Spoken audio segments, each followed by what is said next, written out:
Welcome to the John Ford UFO Nightmare, a dedicated ufologist's journey through hell and our attempt to get him out. Welcome, everybody, to episode 24 of the John Ford UFO Nightmare. Tonight, we've gathered our brain trust for another good show. Tonight, we have on Mr. Peter Moon. How you doing, Peter? He could be on mute, so he's listening, standing by. Rich Smith, how you doing today, Rich? I'm doing good there. Thanks for having me on board tonight. Perfect. Thanks for being here again. Joe Supardo, how you doing, Joe? Hi, fine. Thanks a lot. Great, great. Mr. Kent Storich, how are you doing down there in the heat? Hey, you hit the 10 ring on that one, MJ. Doing just fine. Thanks for the invite with these other people. Appreciate it. Perfect. And Mr. Bob Tarmac, how are you dealing with the heat? I'm doing fine. I'm actually inside. I'm in a coffee house right now trying to stay out of the heat. So having a nice cup of coffee. Awesome. Perfect. So great. Perfect. So I'm going to hand it over to Bob. Go ahead, Bob, and take it away. Okay, guys, I'd like to introduce you to the show. This is the John Ford UFO Nightmare. And basically, if you've never listened to the show or you have never heard of John Ford and the John Ford case, I'm going to introduce you real fast to what's going on. John Ford was just a regular guy, a regular Joe, just like you and me, basically one of the most honest men on the planet. He was a gun-toting officer of the court, the Supreme Court of New York. Very, very well trusted. Well, in any case, John got too close to something. He was doing a UFO investigation on Long Island and got too close to some stuff that people just didn't want him to know about. And he started blowing the whistle and investigating even deeper. And they trumped up false charges on him, arrested him, paraded him in front of the TV, and all the TV networks were basically against him because it was a trumped up charge. And then they locked him up and basically threw away the key. He has been in a institution for the criminally insane for over 20 years. And the reason this show exists is to keep the memory of John Ford alive and hopefully to shame New York, New York State, and Suffolk County and all the criminals that put John away. And I was not around for when John was put away and all this, but I'm going to hand this over to Rick Smith, who will give you about a 5-minute synopsis of John Ford, what happened, and then we're going to go into a roundtable and going to talk about what we're doing to help John Ford out and get him out. So, Rick, do you want to take over for about 5 minutes and tell us the John Ford story? Sure, definitely. I'd be happy to. There, for those of us who have been with us for the past year, and those of us who are joining us brand new tonight, I just hit the bullet points on what's important about what makes this so significant. John Ford is the executive director of the Long Island UFO Network, which is still out there today. Okay, it hasn't gone away. Ever since it was started in the mid '90s, and it was in the going into the it was in the mid '90s that there were a couple of key controversial issues that he as a ufologist and the director of MUFON, other researchers involved with MUFON, had focused their all their resources on.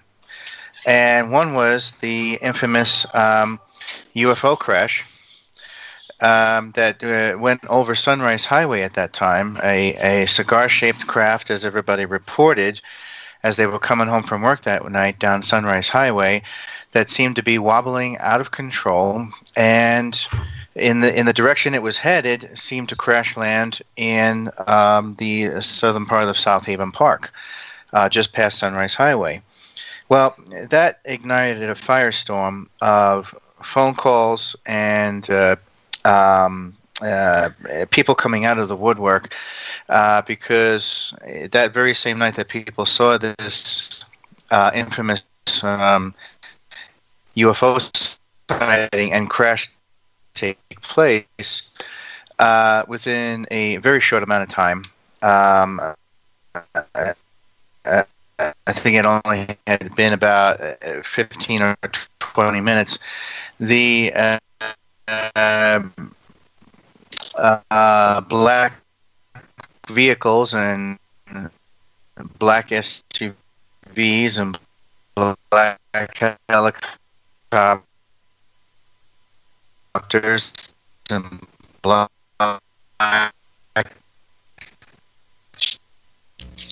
Hey, I lost Richard. Is it just me? I'm losing you, Richard. Just about every other unnamed black item you could think of showed up out of the blue and started cordoning off the exits to Sunrise Highway and side roads. Pretty much messed up rush hour traffic that night. And so there had to have been something to what was going on, whether it was a genuine alien craft or some form of alien. Am I? Can anyone hear me? No, you're I can hear you fine. I can hear you fine. Richard, I can't. I got about every sixth word from you. Okay. Yeah. It sounds like we've got a overrun. Can you guys hear Peter? Can everyone hear Peter? Yeah, I had to go. I was getting my phone to work. That's why I was gone. I'm here now. And I just posted something in the column you can read when you get a chance, all of you. Okay. It's not Peter, if they can hear you better, you want to take it over from there because they're losing me. Well, I know Bob just summarized the John Ford fiasco. And, of course, the whole John Ford problem surrounds Suffolk County and irregularities in Suffolk County, as well as New York State. And I just came into me today, and I just posted it for you guys to see. I don't know if Bob or somebody can post it, if there's some place that the listeners can view it. But what it is, and this concerns irregularities in Suffolk County. It says the Suffolk, and this is posted in the motor pool at Camp Hero, which is the Montauk Air Force Station, to Suffolk County Department of Health Services grants a permit to operate a toxic or hazardous materials storage facility to the U.S. Army at Camp Hero. And it says the owner is the U.S. Army, 26 Federal Plaza, New York, New York. Now, this has to do with toxic materials, which the John Ford case also had to do with toxic materials, had to do with illegal, in addition to the UFO investigating he was doing, there were toxic materials in the dump, the town dump. And he was, John Powell, who was John Ford's biggest adversary, was taking bribes for allowing illegal dumping at the Brookhaven town dump. I had told a story earlier on this series of radio shows that we've been doing of one day me chasing down a dump truck that had run out of Camp Hero and was ostensibly going to the Brookhaven town dump. I chased it and it was going over 70 miles an hour trying to evade me. So here we have a screaming irregularity of an involvement between Suffolk County and the U.S. Army. Now, we have been saying all along that New York State, you wanted to embarrass New York State. Yes, and as well as Suffolk County. But now we're getting a bit of view as to who perhaps the real culprit may be, it's not the Russians, it's the U.S. Army, who is very much seems to have a hand in these things. Still. So. Well, and here's the irony of it, Peter.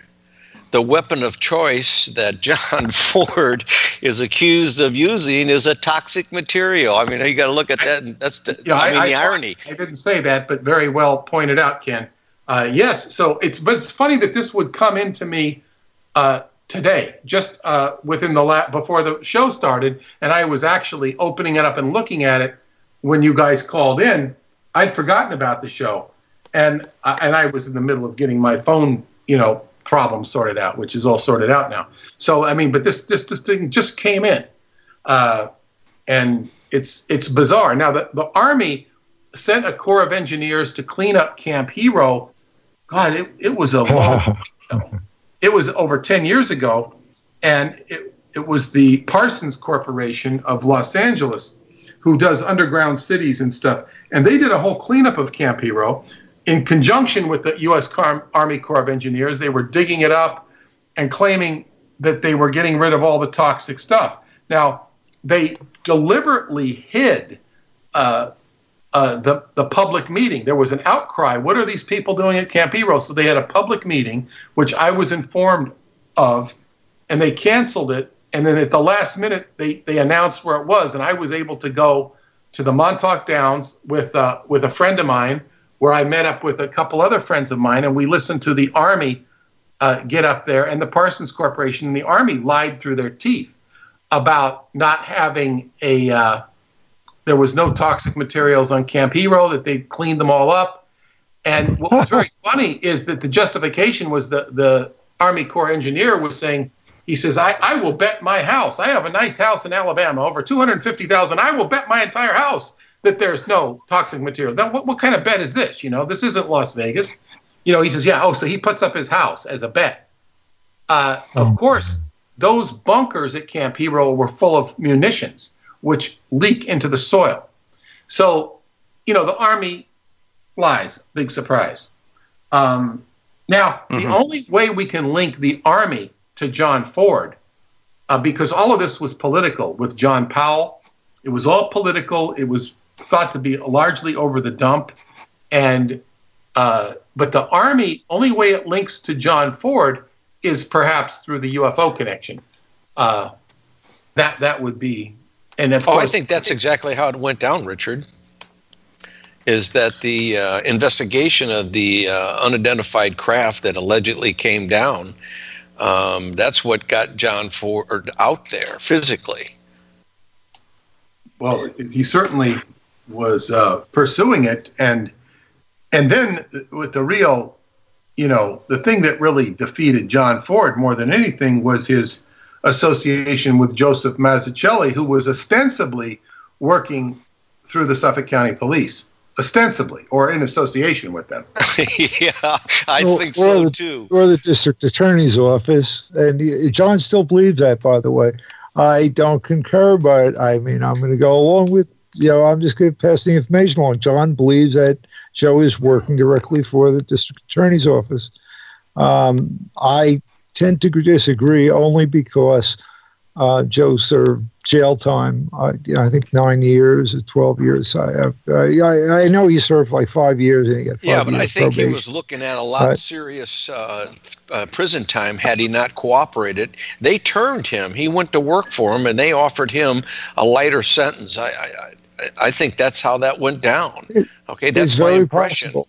And was he not, Joe Sapardo, was he not registered as a police informant?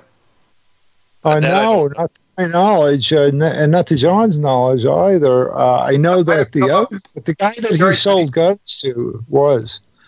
And I also would like to make a correction on the information I gave. I spoke with John in some detail about Ed Szabo. Yes. The third, alleged conspirator, that they supposedly found him weeks later or something like that. He worked for the Department of Defense, and he was assigned to the Grumman plant near there. They were the ones using radioactive material and having it dumped by the town of Brookhaven and the county of Suffolk. Szabo was, I gave information that Szabo was arrested and convicted and jailed for weapons possession for a handgun. And as it happened, John told me exactly what happened. In fact, I just spoke with him like a few hours ago by phone. And he told me that Szabo was arrested and convicted for possession of fireworks, of all things. Okay. But there were several handguns found in his home, and he took a plea bargain. He served about 12 months, approximately 12 months in the county jail.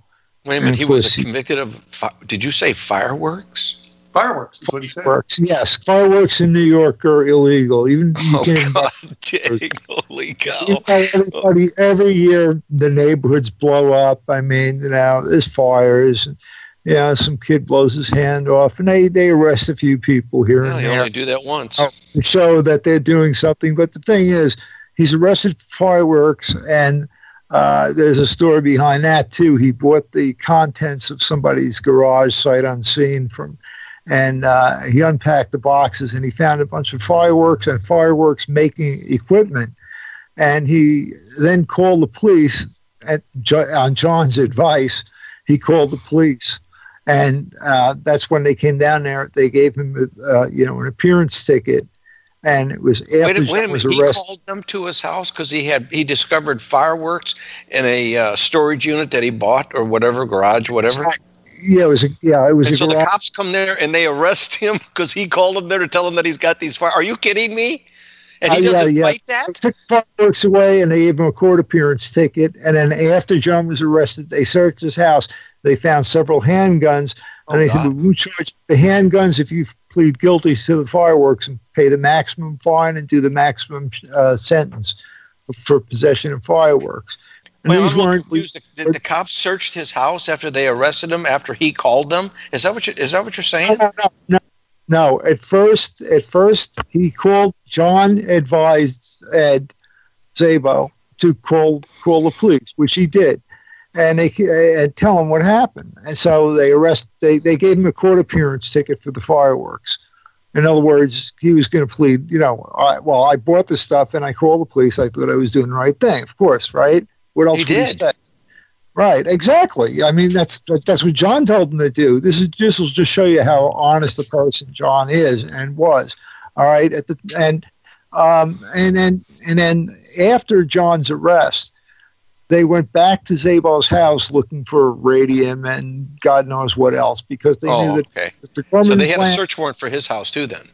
Right, they got a search warrant for his house because they claimed that he supplied radium to John. Right. He was completely flabbergasted. He knew nothing about this. They tore his house apart. All they found was a broken handgun and a working handgun, neither of which had been fired.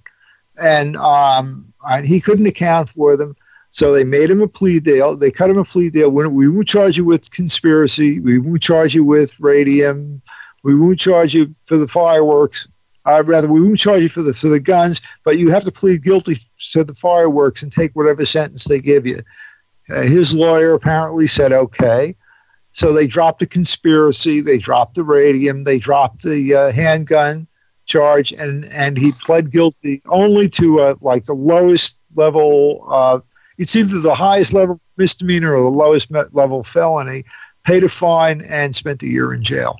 So there you have it. Okay. They needed, they had to expand the conspiracy because a conspiracy between two people inside of a private home when no search warrant or wiretap warrant existed is,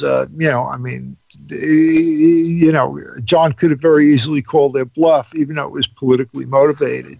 He should have. She should have, right? Exactly, but he was. John should have done, but he didn't do them, unfortunately. But Joe, could you tell us what John said because you spoke to him just an hour or two ago? What is he?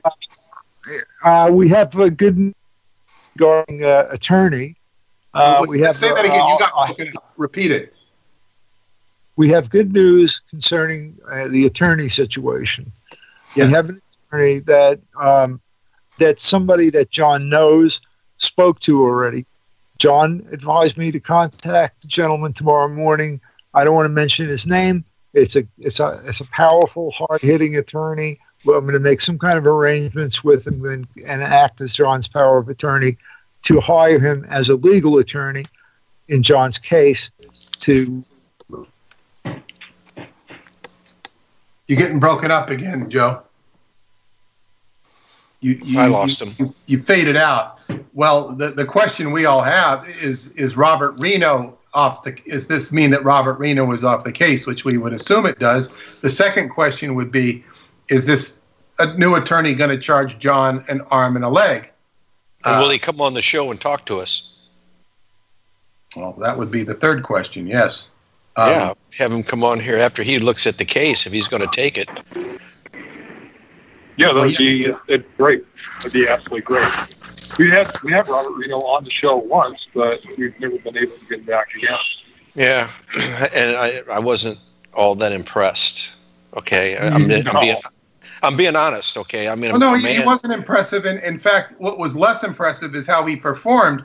And of course, it's easy for somebody to take money and go through the motions and not do a real job. This job requires somebody with a lot of grit and not somebody who's just a paper pusher that will kiss the ass of the court system. So this is what is needed. And this would be the next question. Is this attorney a real person, or is he just somebody there to make a quick buck? Well, time will tell. Time will tell. I mean, wasn't it Robert Reno who did not show up for one of the court things, or the last time that John was in court, Robert Reno was either late or he didn't show up. I don't know if he didn't show up, but he certainly acquiesced. And there were things about the case that he didn't even know. That became apparent on several questions when we were talking to him, and he was not aware. And Joe said that he's been billed constantly by Reno. Really, well, that's what attorneys do. That's what attorneys do. Yeah, take the money. I'm sorry. I know that there may be some attorneys listening, but it is a very vulturous profession. And if you've got the change, I mean, you can fight. Hell, you can fight murder and get away with it if you've got enough bucks behind you. Ask Hillary Clinton. I'm serious, man. I'm just amazed at the judicial system in that county, Suffolk County. They've been in the news a lot, by the way. I don't know if you guys know that or not, but there's last couple of weeks, Suffolk County, New York's been in the news because their intel unit is trying to get a handle on the MS-13 gang. I'm not. Tell us about it. I don't know about this. I haven't heard. Oh yeah. Please fill us in. Well, just to give you any dirt we can throw at Suffolk County and that whole system, absolutely, please. Well, and hey, before I go down that road, let me say I truly believe that there are good, honest cops and good, honest DAs in Suffolk County. Okay, but I think there is, and probably has been for some time, corruption at a certain level. And I can tell you from being in 31 years, most cities, police departments, DAs have, at some point in time, has corruption go on within their organization. The key is, does it get rooted out and people prosecuted for it? And I can say that in the instances in which I was involved in, they were held accountable. Whereas in Suffolk County, it doesn't seem to be the case. But this MS-13 gang is I dealt with them when I was on the street, and they're a nasty group. The Bloods and the Crips, I mean, they were made famous by the press, are nothing compared to these boys and girls. They will kill you, and just for the pure pleasure of it, that it doesn't have any purpose. One of the initiation rites is that you want to be in the MS-13, you just drive down the street and pick out a target and kill them. It says here that the MS-13 gang is linked to a startling 38% of all the homicides in normally placid Suffolk County over the last 6 months. I have to excuse my humor because I got graveyard humor, but yeah, that's the ones they know about. 45 murders in the county since January 1st, 2016 have been connected to the brutal gang, testified the police commissioner, Timothy Sini. He said they engage in selling drugs, stealing, and extortion, but unlike other gangs, the primary motivation isn't to make money, but to terrorize the community. Well, let me interject something, and this is, I've been out of the business since 2007, but we were getting intel reports on the MS-13 gang in the Denver metro area, and what they were doing is that they were creating this kind of havoc. And they're essentially right. They weren't trying to make money at that point. What they were doing is telling the Bloods and the Crips and all the other pissant gangs that we had that they weren't the big dogs on the block, that the MS-13 was. Then they would move in and take over operations from maybe the Bloods and the Crips, and we had the something white boys. I can't remember what they were, but they were another. I mean, there was all kinds of gangs going on. But the purpose of the MS-13 is come into a neighborhood and be as bloody and brutal as you could possibly be, demonstrating that you are, the apex predator in the neighborhood. Well, this is very interesting because it says here that President Trump and Attorney General Sessions have made stamping out MS-13 a priority, and it says that these are primarily young teenagers who cross the board illegally and don't have a parental figure there, and they get grabbed up and they become part of these gangs, which tells us that the answer to Donald Trump's crackdown on immigration, and I'm not making a judgment on it, is for them to wield violence and fear and get acceptance that way. I didn't know about this gang at all. And I live not in Suffolk County, but in the next county over. And it seems to take a lot of place at the school level. Well, I think most of your recruitment for all your gangs go to that age bracket because they're not only the most impressionable, but most of that in the inner cities, in the barrios, if you will, they are the ones committing the vandalism, petty-ass crimes. So they would be attracted and recruited by a group like the MS-13. We have. I'm sorry, Rick. Go ahead. I was just going to say I've been looking it up myself here too. The Albuquerque Journal and KOAT, which is a prominent TV news station here in Albuquerque, has been reporting on the MS-13 gang moving into New Mexico and Albuquerque and taking over here as well. So they seem to be going after both sides of the country at the same time. Well, they're easily identified. I'm on Google right now looking at images, and most of these guys are tattooed head to toe. I mean, their faces all tatted up. Very easy to recognize. We've got a few characters floating around in the community that I live in that have tats all over their face. So, yeah, weird.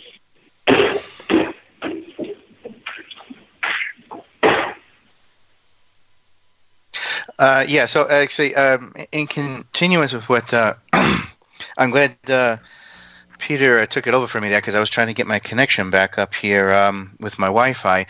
And, for those who wanted me to finish where I dropped off there, that the biggest aspect of the John Ford case is that as a UFO investigator, he walked into something that was the very first time you had a UFO crash as one controversial issue colliding with the toxic dumping that Peter Moon was mentioning before as the other controversial issue. And this set off a firestorm of lunacy and deception in the Suffolk County politics with the politicians there because they were hell-bent on covering up the toxic waste issue, which just so happened to be where the damn UFO crashed. So now you've got people tromping and treading all over the area, whether it be the police or the firefighters, fighting the crash fire, or whoever. All of a sudden, there were all these loose ends that blew up in the face of Suffolk County politics, because of course, who the hell thinks that a UFO is going to crash in your backyard and expose your toxic dumping. And this is where the two ended up colliding with each other for the first time ever, an environmental issue and a paranormal issue. And one side of the issue was going to be used to justify making the other side of the issue look insane. So naturally, John Ford becomes the target of a sting operation because he kept pushing the issue of exploring strictly the UFO side. The politicians of Suffolk County had no idea what files he and his researchers had for the legitimate corporation known as the Long Island UFO Network, which is totally separate from John Ford himself and had nothing to do with him. Okay?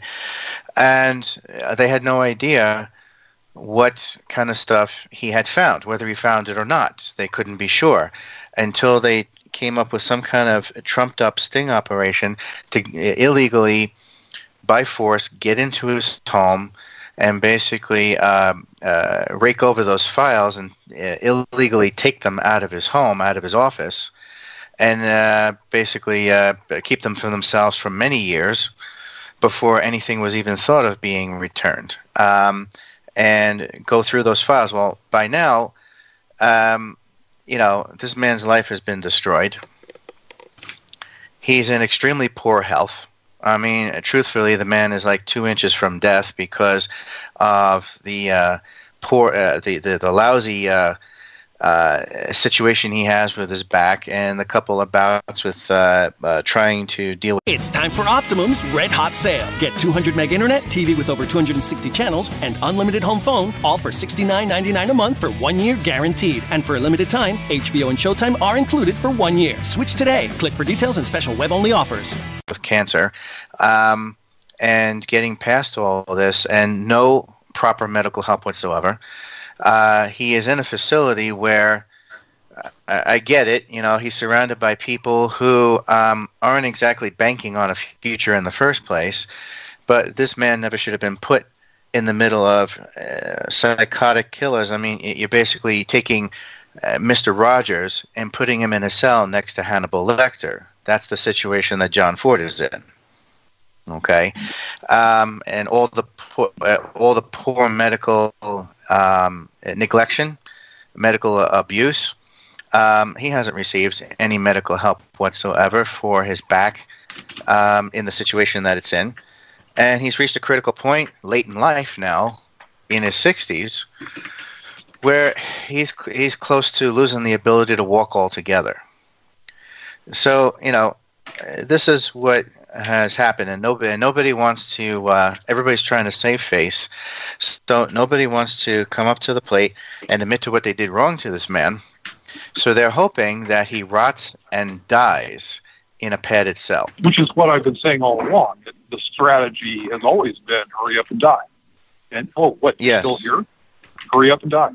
Get out of our hair, so we don't have a multi-billion-dollar lawsuit against the Suffolk County and the state of New York. Well, they've effectively got him out of their hair. They have him confined and locked up, and they control his movements and everything. Go ahead. They have us in their hair, and that's the purpose of this show, is to be the thorn in their side that doesn't go away. Exactly. So that's the long and the short of it. As far as what happened with the issue that caused him to end up in jail in the first place. So this what Joe was talking about before sounds promising, with getting a attorney in there that knows what the hell they're doing. So I'm looking forward to this. Well, is Joe back with us? Joe Zappardo. We lost Joe Zappardo. He's not back with us because we don't know anything about this attorney. He can't say his name. He said just that John, and our concern is he charging him an arm and a leg? That's the first thing. And does he have any qualifications or capacity to actually do something? Well, we're going to have to find out next month or within the next few weeks when Joe is able to give us more information. But I understand why he wouldn't want to broadcast this information on the air. So, but we'll find out. Well, I definitely would like to have the new attorney, if he's going to get a new attorney, to come on the show. I think it's imperative. That's what I didn't understand about, what is it, Reno? Is that was his name? Yeah, Robert Reno. Robert Reno, yeah. I mean, he had a forum that he could take his client to and talk to literally the world about his client's case. There's nothing that stops him from doing that. And it would have, we could have, asked him pertinent questions as to procedures and what steps that he's taking in order to secure, the release of John Ford. And he didn't grab that. And why wouldn't you? I mean, it wouldn't have cost anything except his time.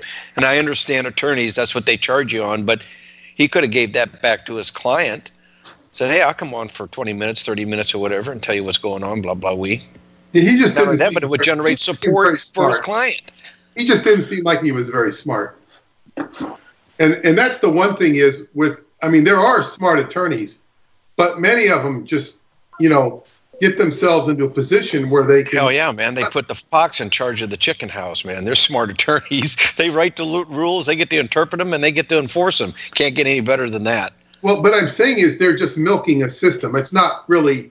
It's taking advantage. It's not a it's not a very developed individual that does. No, it's not a professional advocacy. It's exactly it's just milking the system for the money that it can get out. Well, that is the nature of the beast, and unfortunately, John doesn't have the dinero to really get somebody that has ambition. Well, I don't know if it takes, we just got to find, the right person. And it certainly isn't Robert Reno. And it's good.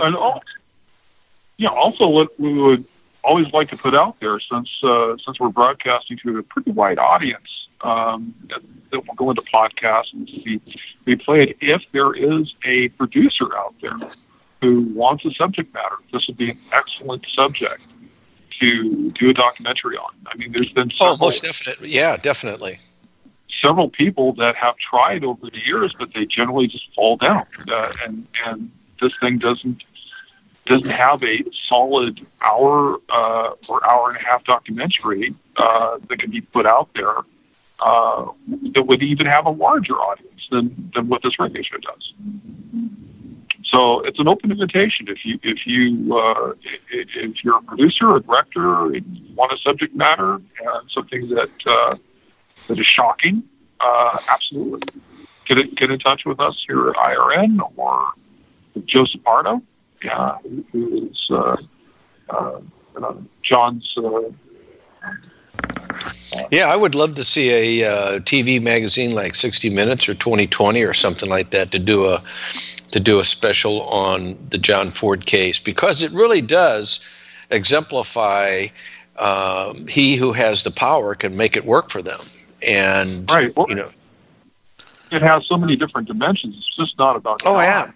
No, it's not just and it's not just a UFO. I mean, that is a lead-in, obviously, because that's what got John in hot water. But there are, I think, just as important aspects, and one of them is a constitutional issue. I've said it before, and I'll say it again. If it can happen to John Ford, it can happen to anybody that's listening to my voice. Oh my God, are you right? Are you okay? Right? And that's and so we, to the listeners and those in chat, have a dog in this fight, and therefore that's the reason why it's important to be able to have a platform and a modem to talk about it, and people can listen in. And obviously we all know that the more that listen in, the more are going to start asking questions, and the louder the squeaky wheel gets the grease. Yes. Yeah, we try to. Did you guys lose me? Yes, we did. Glad to have you back. Oh, thank God. Yeah, I'm here. I was talking, and all of a sudden, active jamming is on. All the RF meters are pinned. So I don't know if you can hear me now, but I'm here. I've been here. Yeah, we can hear you now. And sorry about you dropping out. That's. No, it's coming from here. The show, a different show, for a different station, as a matter of fact. And there's active jamming going on from this end. So it's just awful, Hey, guys, we have someone in the chat room here tonight who has been a huge supporter and proponent with the John Ford case. Alfred Lemberg is in the chat room tonight. And it's good to see you there, Alfred. He's got a question in here. Has anyone contacted the ACLU? And at this point, yes. And what came out of that? Because people would like to know. No reply to 2 letters, several emails, and maybe a dozen phone calls over the last year and a half. No reply. Okay. I would also say that John hated the ACLU. And I think initially would have detested that alliance, although I don't know if that has anything to do with why they would not respond. I think that the ACLU is very much a politically controlled organization. And I'd have to agree with you on that. Absolutely.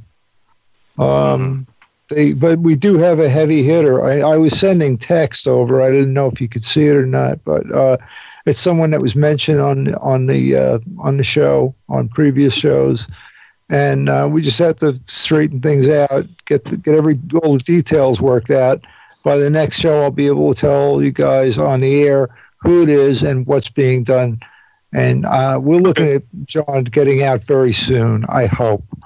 As far as his health, I was listening in. As far as his health is concerned, they did a cancer screening on him, and again, he's fine as far as that's concerned. Okay. His back isn't really bothering him that much, but he does turn, I believe, either 69 or 70 this August. So we really wish him the best, and he's hanging in there. He outlived the people that set him up, most of them, actually all of them. And now he just has to come back and go after the county of Suffolk, the state of New York, the hospital, and a few estates of people who are directly involved in this. Okay, Joe, you got cut off. What else? Can you tell us what else John said? I mean, you kind of told us a little bit there. Did he say anything else in your talk? Not specifically, just in general. The specifics were details of the attorney, and I can't really get into it. So, hey, Joe, I will contact him tomorrow morning. Hey, is there any way that we could get John Ford on the phone on the show so we can have him on? Not live. If we did it earlier and recorded it, he's only allowed 20 minutes a day on the phone. But he did agree to come on the show anytime. Hey, MJ, I think we ought to do that. I think we ought to do a 20-minute segment with him, and then we can air it on his birthday in August. We can definitely arrange that. Now, in order to pull something like that off, I've done it with him in the past. He's also done it on Future Theater Radio with Nancy and Bill Burns. But it's a tug of war going back and forth because he's only allowed so many minutes on the phone there. And then the way it works is that he's got to hang up.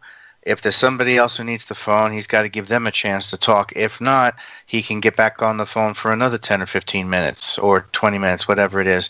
So that's right. It's gonna have to be initiate the call. He has to initiate the call. So one of us, two of us, three of us have to be prepared to take his call, port it from a regular landline over to Skype.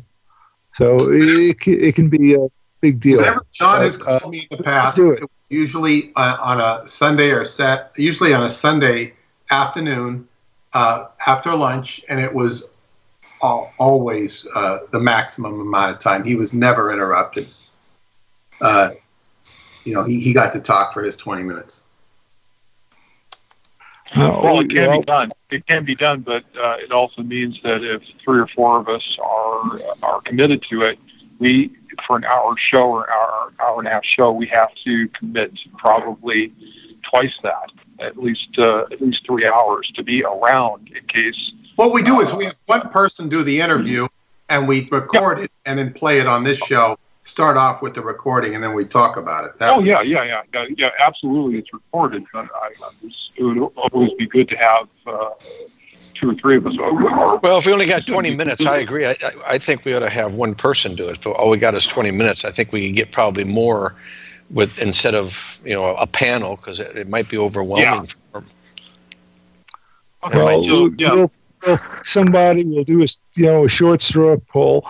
We'll pick somebody, and I'll speak with him tomorrow morning about it. He's calling me tomorrow morning, sometime late in the morning. Maybe we can have it done before his birthday in August. Absolutely. That would be great.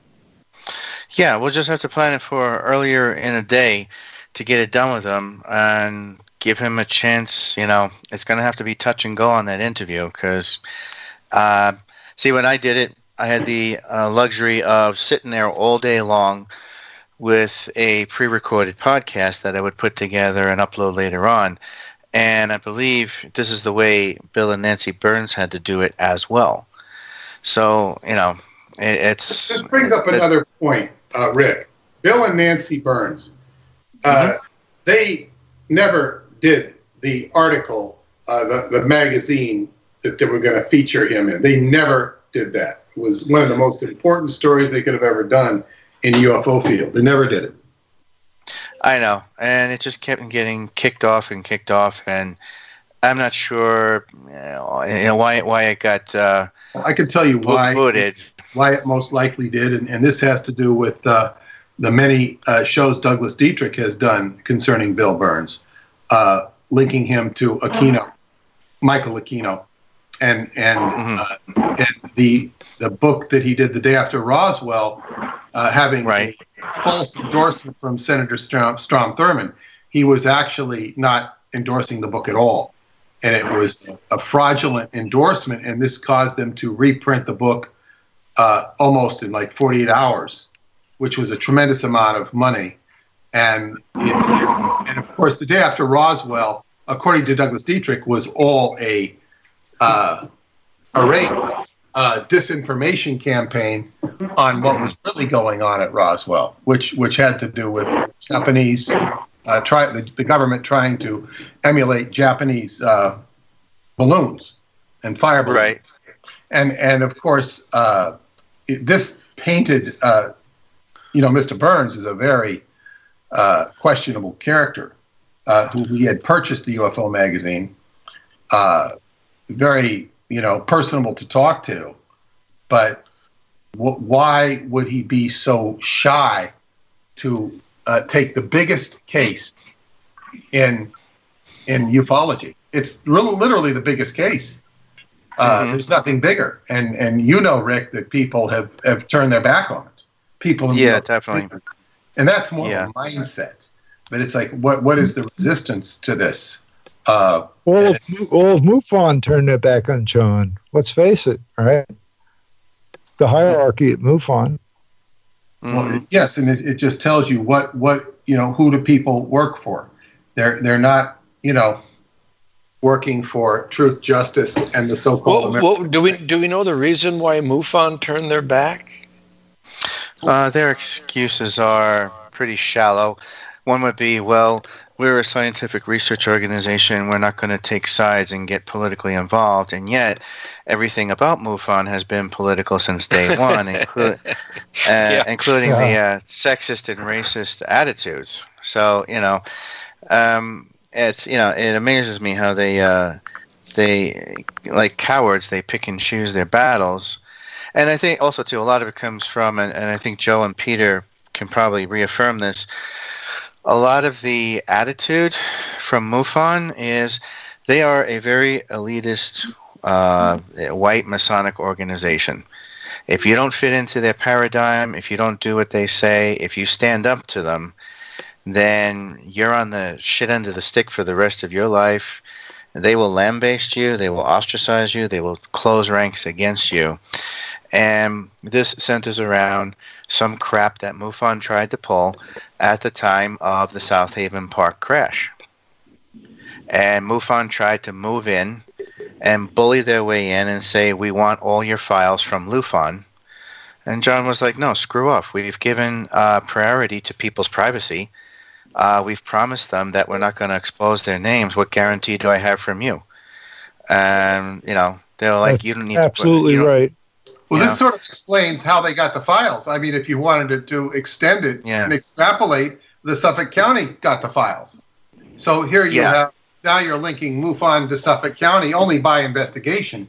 And you know, what is the influence there? Of course, they went the easy way to get the files. MUFON would just get them for investigatory purposes and then hand them over to safekeeping, whether it be, you know, you would seem that the U.S. Army would be the safest place to keep those documents if you were a government. You'd want the Army to keep them because you would have an arsenal ostensibly to protect them. So this suggests that MUFON is an extension of the U.S. Army in some way, or Army intelligence would be. And, you know, Masonic ties into the Army as well. You mentioned the Freemasons. So we go back into this silly boys club. Well, John always swore all of his investigative teams to secrecy. We could only discuss it with him and with our team, and not outside of, you know, not outside of his presence or anything else. So, you know, he took confidentiality very seriously because of some of the people we dealt with had a lot to lose by reporting a UFO. And, you know, and it was also a legitimate not-for-profit organization registered in the state of New York. So that made John basically this perfect scapegoat for targeting as a, you know, if you wanted to take your people's attention off of something, you wanted to take people's attention off of toxic dumping. Oh, this guy wants to kill people with radium in their toothpaste. What better person than somebody that investigates UFOs and doesn't talk about it? Right, exactly. So but that was the rift right there between MUFON and LUFON, because John, you know, told him, no, you can't have this, and no one had ever told MUFON no before. The rift goes back long before that, but yes, that. Go ahead. Yeah, and so at that point, they closed ranks against John. And when he got into trouble like this, all they did was basically laugh their ass off and say good riddance. And that's what came out of that. Well, this shouldn't denigrate the investigators, the MUFON investigators on the ground, local groups, and so forth, the local, you know, down-to-earth guys. We're talking about the upper echelon MUFON. Yeah, I know, but we could say Geiger counters and test equipment, and we would swap, you know, basic information now and then. But as far as the upper levels of MUFON, they take a stance the way they just ignore John's plight completely. Yeah, no, I know that. I get that. I mean, it's the same thing with a neighborhood Masonic organization, okay? The people in the local club, they don't really do anything wrong. In fact, they wouldn't know their ass from a hole in the ground. But, you know, once they get tapped on the shoulder and they start climbing the ranks, this is where you start running into problems. Yeah. And did we lose everybody? No, you lost Joe. Joe is the expert in communications, who's the hardest to hear. Okay. That again? He is an expert in communications, but sorry. Fortunately. Well, here's an interesting question. As John and MUFON were having a head-to-head problem, where John was not giving them the files that they demanded. Was MUFON taking any money from John or from MUFON as far as due paying? No. There was John formed the Long Island UFO Network because MUFON was always a very suspect organization in and of itself. Right, but was MUFON a chapter of MUFON? No, totally separate. Ah, okay. There were two big investigators. I was going to accuse MUFON of taking money from John and from members of that chapter, and then when John got into trouble or the shit hits the fan, they run. Basically, they take the money and run and don't stand up. So, wrong here. No, the history of Long Island ufology into the 80s and 90s is there was a man named Bill Nell who was had Long Island Skywatch, and he attracted a lot of attention. And he and John were rivals. John actually, I was just talking about the history of ufology on Long Island. There were two rivals, Bill Nell and John Ford. And John Ford literally Peter. What? No, I'm sorry. I confused you with Rick. I apologize. Go ahead, Peter. Yes, and John Ford ran Bill Nell out of Long Island. He said he spent about $50,000 suing him, getting him off of Long Island, where Bill Nell then went to Florida, bought a home which is protected in Florida from any bankruptcy, and that's so John Ford now had territory of Long Island. There was a MUFON director, don't remember his last name, Sal. He worked for the company that Preston Nichols worked for. Sal was a nice guy. He was, but MUFON in Long Island really had no big presence. It was pretty small. The big presence was Bill Nell and John Ford. John Ford eventually winning out through legal maneuvering. Bill Nell was a con artist too. Well, yes. The point is that John became the big fish on Long Island for UFO research as far as any organizations went, and absolutely. That was the only presence Long Island UFO Network, and it caused a big rift with Bill Nell from Bill Nell's perspective, because he used to endorse the Montauk Project because he was familiar with it long before there was a book. And the book credited John Ford, and so that upset Bill quite a bit. Is Long Island UFO still active? Is there still a team? It's not active. There is a team. Steve Ivarone and Tony West. I don't know if they've ever appeared on the show. I don't know if they want to appear on the show. They don't want to. They don't want to. Yeah, they were. Also, there are many others on Long Island that still belong to Long Island UFO Network, and there's a chapter in Florida also. But they were executives. Steve and Tony were executives, and they have X degree of, inside information about the John Ford case. Probably not too much that hasn't been brought up. Well, Steve was not Tony. Tony was an investigator. Steve was pretty much up there. He headed an investigative team, as did I.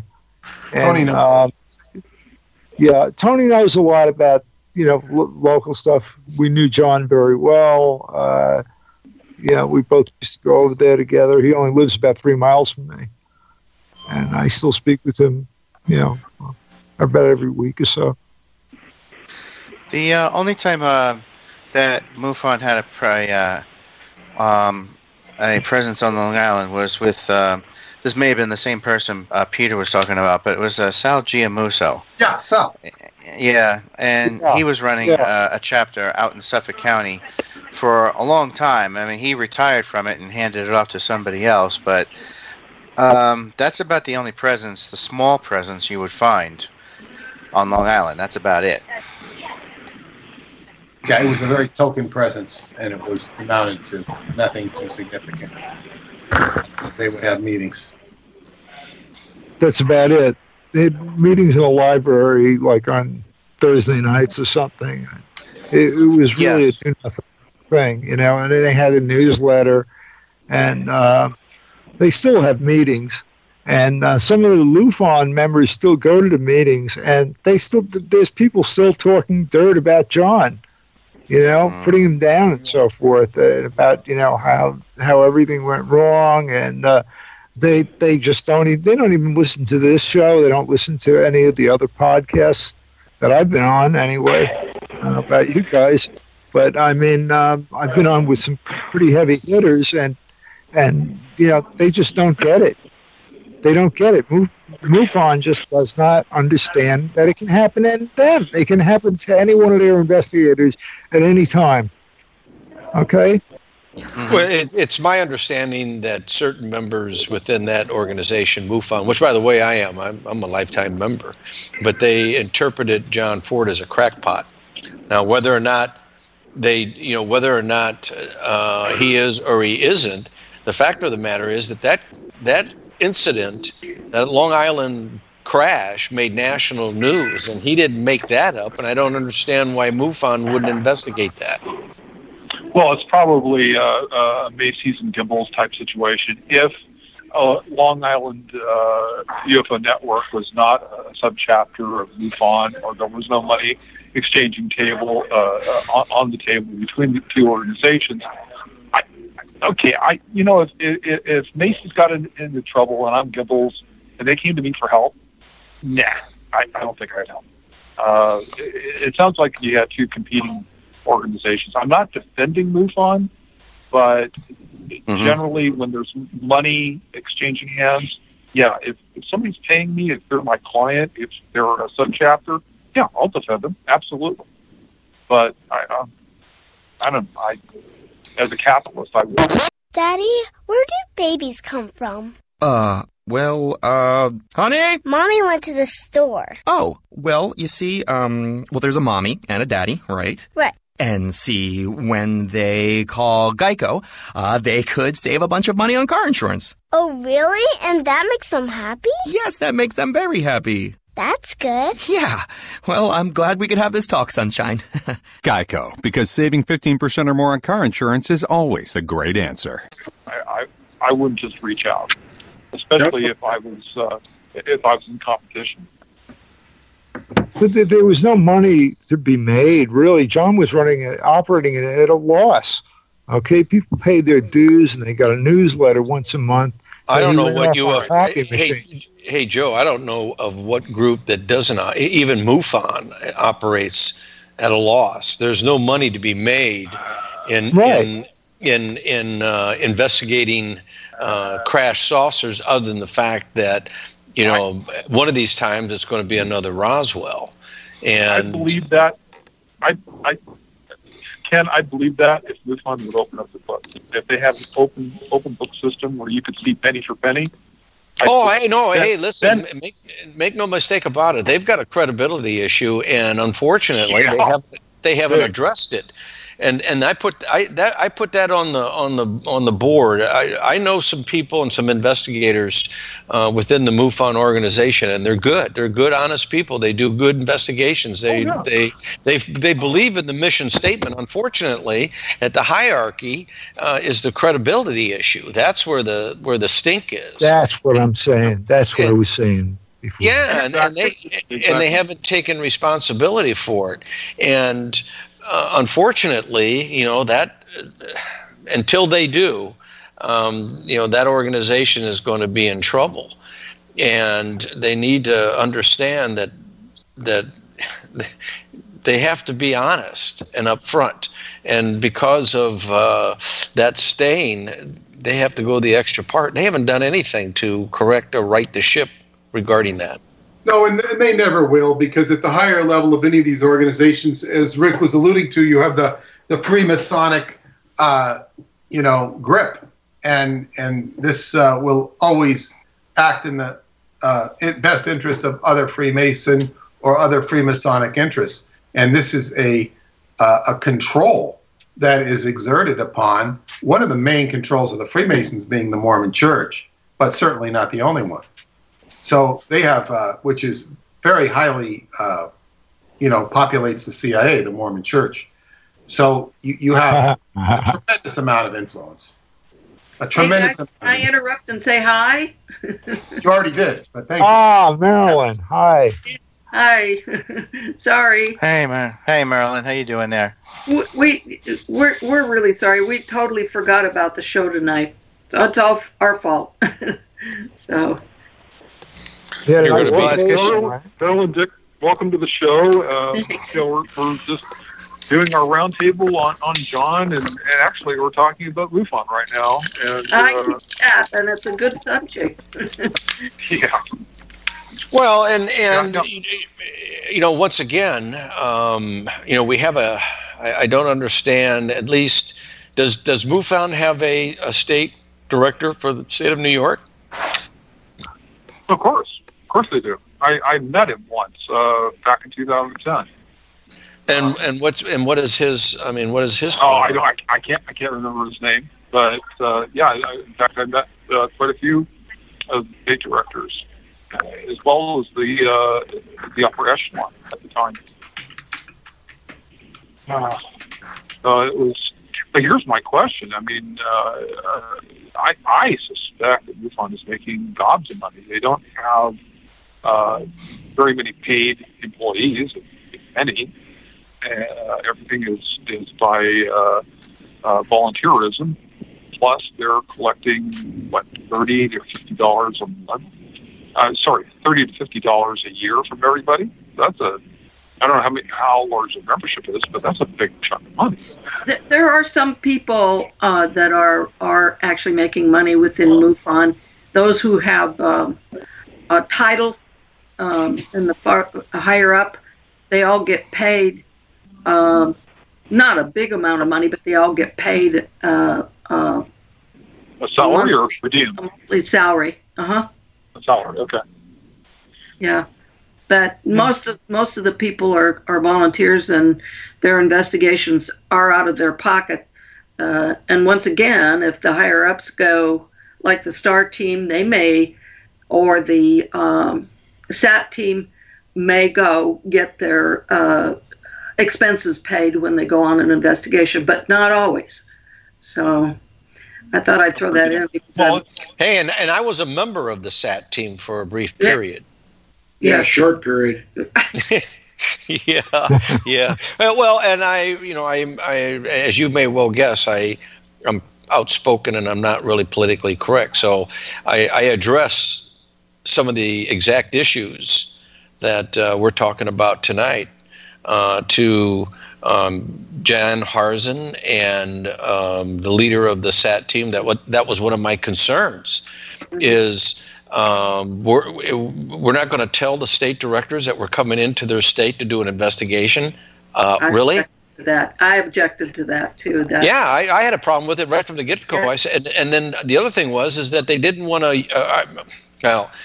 I was disturbed that they were unwilling to use all resources available. For example, if there was a group, and I'm going to use the Oklahoma UFO Paranormal Team as the example, but if an incident occurred in the state of Oklahoma and they had knowledge, they had witnesses, and they had the equipment right there with very little expense for sending in the SAT team, why would you not utilize that team, pay their expenses if nothing else, to do an on-site, especially if it was a good case? And they refused to do that. Yeah. If it wasn't MUFON, they weren't going to do it. And I'm scratching my head going, wait a minute. In a battle, you use all available resources. Wherever. It sounds like a government entity to me. It sounds very much like a government entity. Okay, that's how they work. I mean, I know it's loaded with intelligence people. I know MUFON? For a fact that it is. MUFON, sure. Well, look at it. Look at how it's run. I suspect that, John Alexander, who was the right-hand man to Bigelow, and Bigelow bought into MUFON. Yeah. Okay, so right there you've got a direct pipeline, and if you don't know who John Alexander was, he was deputy director of the CIA. Yeah, Yeah. Oh, yeah. He was a spooky guy. I met John. And now he's the director of CYA. Cover your ass. Well, yeah, there heavy connections between CIA and MUFON, always has been. But they were. I accused Richard Hall. I shouldn't say accused, but I was being very direct with him. I suspected that he had infiltrated NICAP. Yep. I confronted him, and he was like Kevin Rando. He got a little pissed at me. Yeah. But so hey, NICAP started. It was an honest organization. Got infiltrated. MUFON was supposed to have been a fresh start from NICAP because NICAP was infiltrated by CIA, and then MUFON got corrupted, and so here we go. If you look back, it was the same people that were NICAP that became MUFON, and so how it just opens up the back door right away. So here we are talking about 3-letter intelligence agencies, and John's in a loony bin for saying the same thing. Well, that's what I'm saying. We have a dog in this fight. Yeah, no. Isn't that very interesting? Yeah. Well, where I was going is basically trying to figure out why MUFON, outside of the fact that they probably corrupted the CIA, but why would they have a regret about coming to John's defense? If they're not making any money, if they're pleading poverty, to take on a legal case, or somebody gets in trouble, you're talking about tens of thousands, if maybe not a few $100,000 in legal fees to defend that person. So they might use that as an excuse for not getting involved. Well, this issue with John Ford and the U.S. Army permit to handle toxic waste, because when this happened in the 90s, once again, it's the irony of it, but there was a toxic dump that was exposed in Denver's Rocky Flats. And that was in the 90s also. And guess who was involved in that?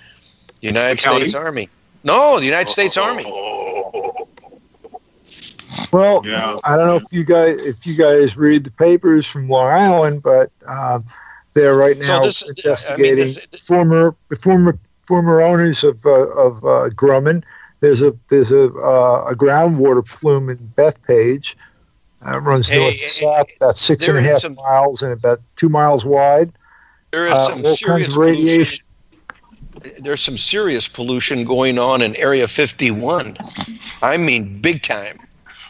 Well, they use a lot of jet fuel. They use a lot of J4 and slush hydrogen, and God knows how they make that. Well, the material that they used to coat the stealth fighter and the stealth bomber with was not manufactured but tested out at Area 51, and they burned a lot of that crap in a pit that turned to a tar. Burned that stuff. Yeah, and how shocking.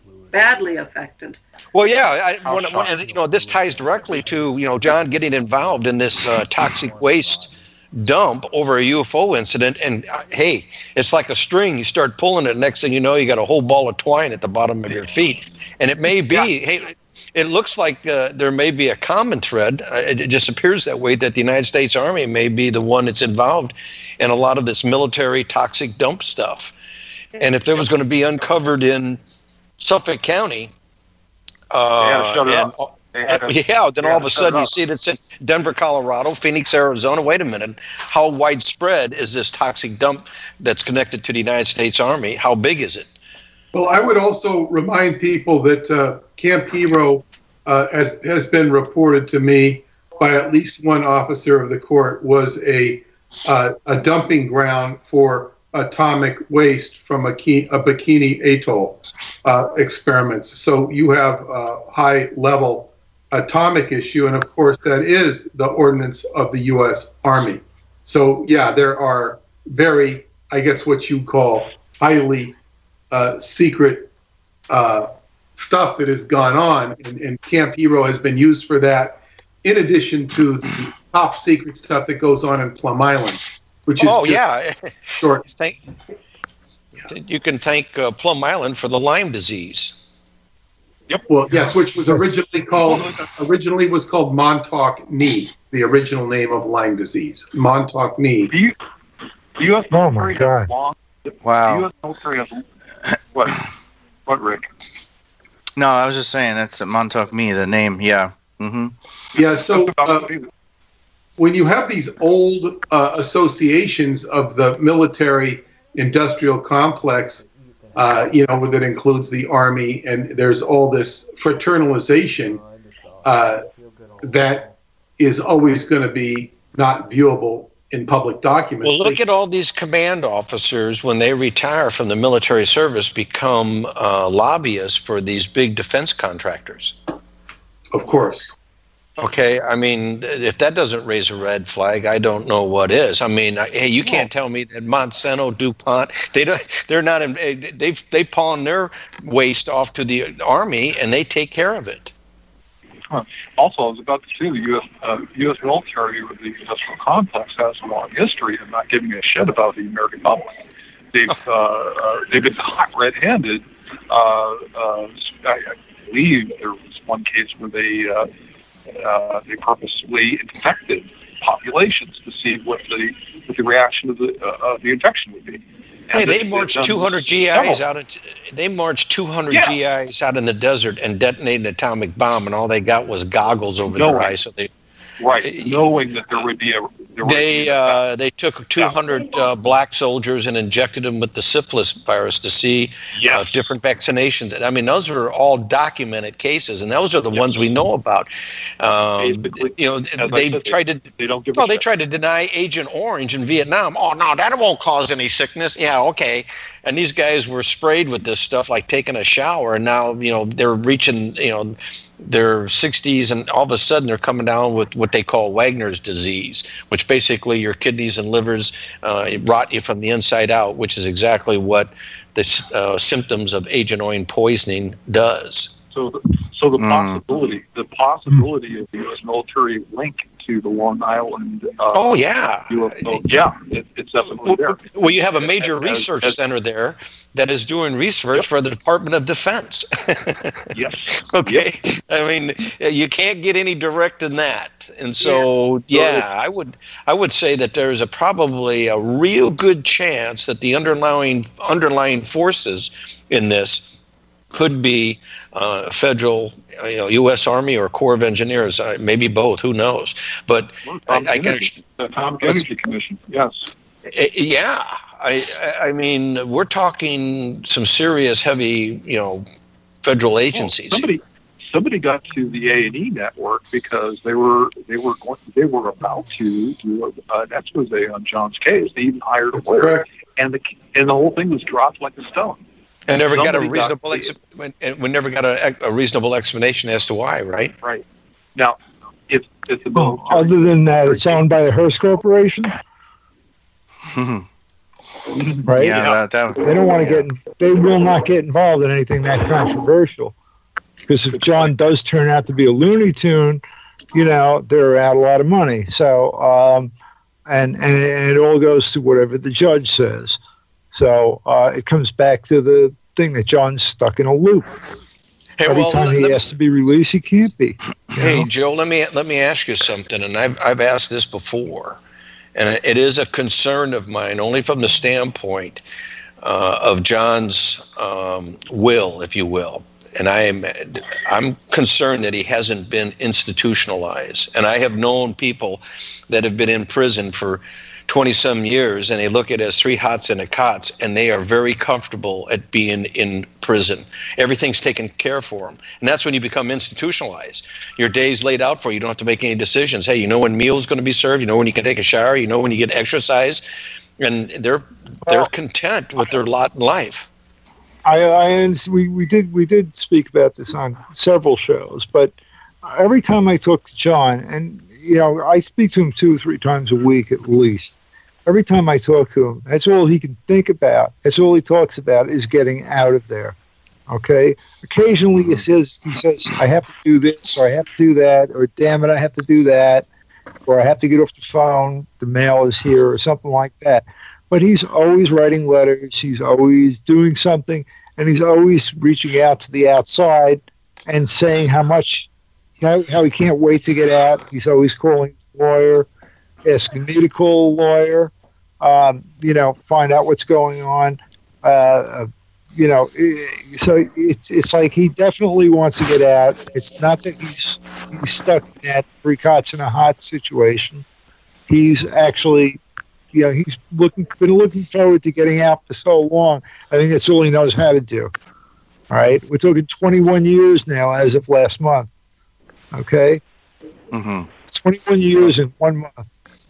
So, well, then I would tell that lawyer to grow some balls and get moving. Well, we're kicking him. We're getting rid of him. We're just on the verge of getting someone who's agreed to do it.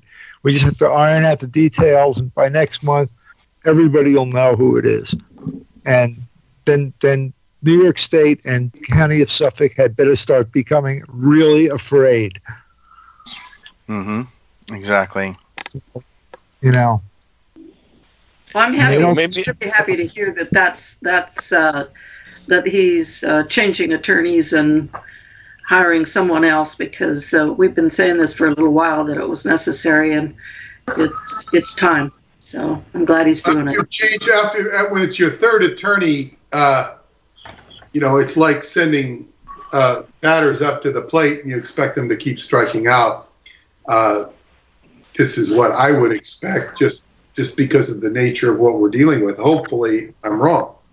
I want, I want this to work, but it's unfortunate.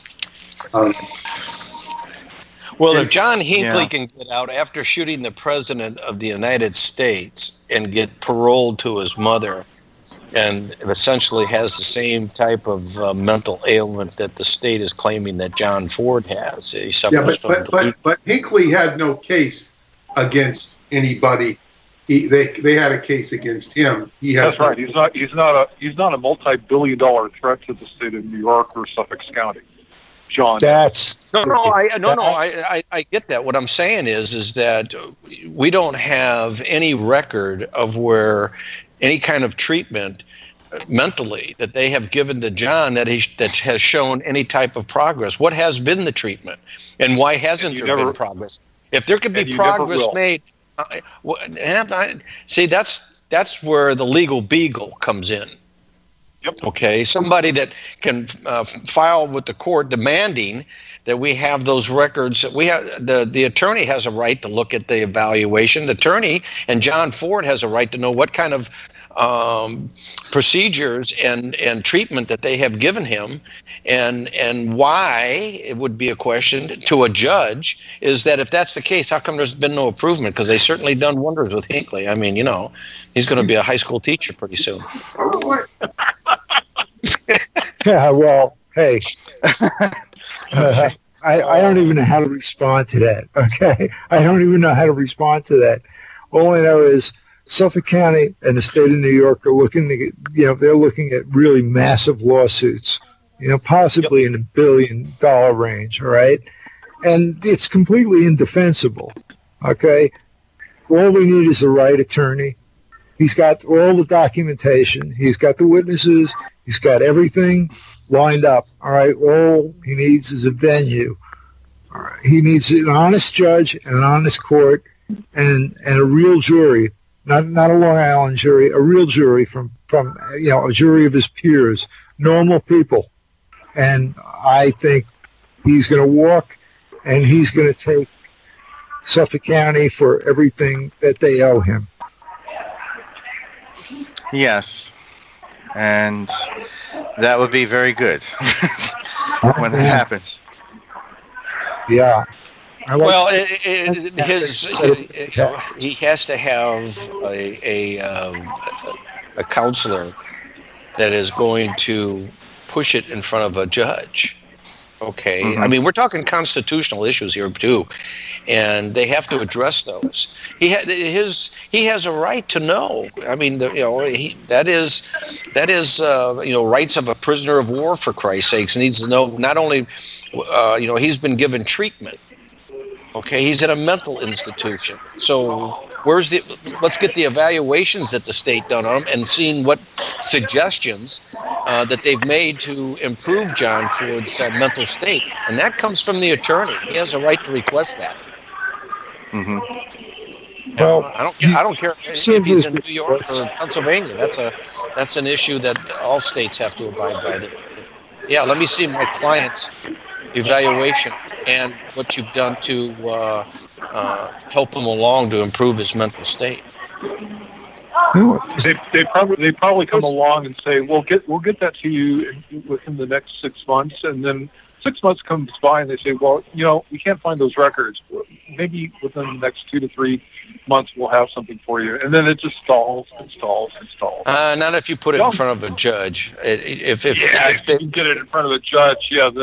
Hey, look, you got to have some faith in the legal system. Otherwise, the whole thing would have gone down the shitter a long time ago. There are honest judges. There are honest lawyers. I mean, I know I beat up on the vulturous profession aspect of it, but yeah, you do. Well, but no. I understand that there are very good, honest attorneys. All right, they do exist, and they have passion, and they believe in the system. Unfortunately, that profession, like I said, is in charge of the hen house, and we keep wondering why we're missing chickens when the fox is doing the guarding. But that's a whole other issue. The fact of the matter is, the only way that you're going to get movement in the John Ford case, as I see it, and I'm certainly not an attorney, but it has to be done from the legal end of it, putting pressure on the legal system. That's what his attorney should have been doing. That damn Reno, he's had 2 years, and how much money have you spent on him? And he hasn't done diddly squat that I know of. Too much money is gone. How much have you spent in legal fees for John Reno for over the 2 years?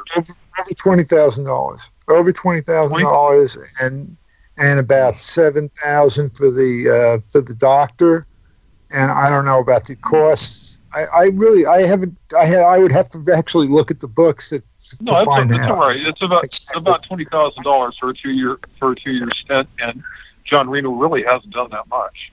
In fact, I haven't seen anything. Wasn't he late? Wasn't he late for one of the court hearings or one of the? He just agreed not to. He agreed to dismiss it because it was too close to the 2 year cutoff time, and just approach it for the new. See, John's only allowed to file for release every 2 years, and by the time they got done screwing around, literally screwing around and stepping over everything. With Robert Reno not objecting to a damn thing, and they were cherry picking psychiatric testimony from 3 different doctors and 2 different doctors at the hospital. They were filing motions, and he didn't even know how to object to a motion. I mean, I could have done a better job.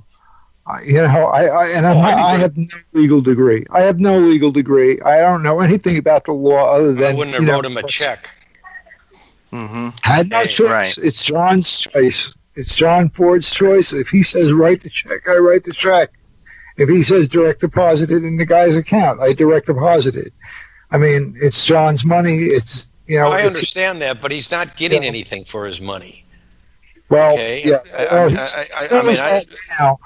He knows that now, and he's getting a new lawyer tomorrow morning, I hope, if this guy is in. But when they see his name, all I can say is when they see his name on the papers that he files with the court. So next show will be Sunday, August 13th, 9 p.m. Eastern. You're listening to the John Ford UFO Nightmare on the Inception Radio Network. We'll see you next month.